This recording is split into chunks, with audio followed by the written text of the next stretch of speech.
Começa agora. Diário Econômico. Um oferecimento do Canal Rural. Uma análise das principais informações que impactam os mercados, a economia global e do Brasil. Apresentação Marco Caruso. Bem-vindos de volta ao seu Diário Econômico. Hoje é segunda, dia 10 de junho. Semana com eventos importantes para a gente digerir, então já vai preparando aí o seu omeprazol. A começar pelo azedume que tomou conta dos ativos brasileiros na tarde de sexta, depois que um suposto mal-entendido sobre as falas do ministro Haddad num evento fechado e com representantes do mercado, levou o dólar a bater 5,32 e alguns vencimentos do nosso juro futuro a subir 50 pontos no pior momento do dia. O ministro, inclusive, teve que vir a público momentos depois para tentar esclarecer a confusão. E o jornal Valor Econômico apurou que a maior parte ali das fontes ouvidas e presentes na reunião disseram que não teve qualquer comentário que justificasse esse tamanho todo de estresse dos ativos, só que mesmo depois do desmentido, a piora no risco doméstico permaneceu nos preços. No fundo, existe de fato uma preocupação sobre a sobrevivência do novo arcabouço fiscal por uma soma de motivos. A primeira, a regra do reajuste do salário mínimo, ela afeta 40% do orçamento e já vai garantir uma alta real dessas rubricas acima do teto da regra de inflação mais 2,5% ao ano, porque a gente já tem contratado aí um avanço perto de 3% real para 2025 para elas.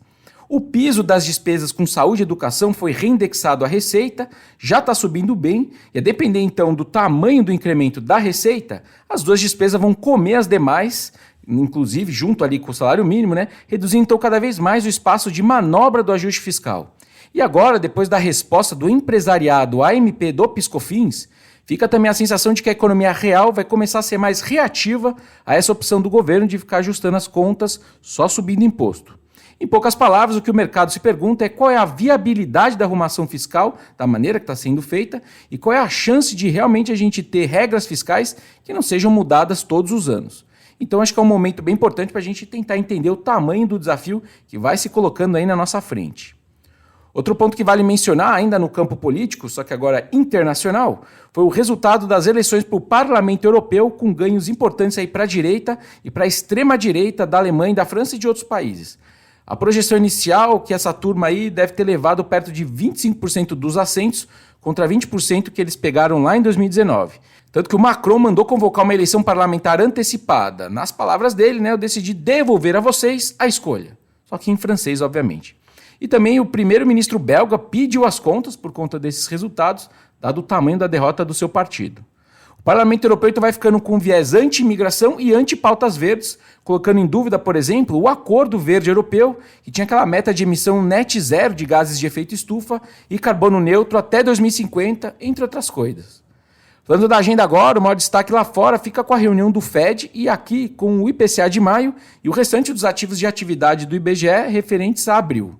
O BC americano vai manter a taxa de juros paradas ali em 5,25%, 5,5% ao ano, mas o que mais vai importar é a fala do Powell depois e as novas projeções econômicas dos membros do comitê para 2024 até 2026 e para o longo prazo.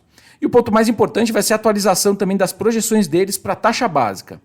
As novas projeções devem então indicar taxas mais altas do que as previstas lá em março, refletindo a visão de que tem menos espaço para flexibilização da política monetária esse ano e que um período mais longo de restrição monetária pode ser necessário para reduzir a inflação para 2%. Então eu imagino, falando em números, a mediana ali dos diretores colocando só um corte de 25 esse ano contra os 75 que eles colocavam lá em março. E a visão de longo prazo, de juro de longo prazo, também pode subir para perto ali de 2,7%, dando mais um passo naquela ideia de que a gente está num mundo novo de juros estruturalmente mais altos do que a gente viu na última década e meia.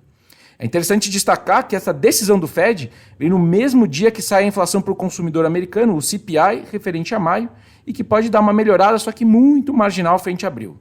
Agora, para a nossa inflação aqui, a gente projeta uma alta mensal de 0,39%, um pouco abaixo do consenso, e segue vendo uma abertura muito saudável desse número, inclusive com a mediana dos núcleos rodando agora abaixo de 3% na média ali dos últimos meses, quando a gente anualiza. E para a nossa atividade econômica, depois da indústria ter decepcionado semana passada, a gente vê o varejo ampliado e o setor de serviços podendo ficar muito perto do 0 a 0, mas com os subsetores do varejo, que tem vendas de menor ticket, tipo supermercado, com uma cara melhor na margem. Bom dia, bons negócios e sorte sempre.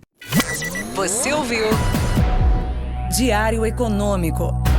Um oferecimento do Canal Rural. Uma análise das principais informações que impactam os mercados, a economia global e do Brasil. De segunda a sexta, às 6 da manhã, no Spotify e YouTube.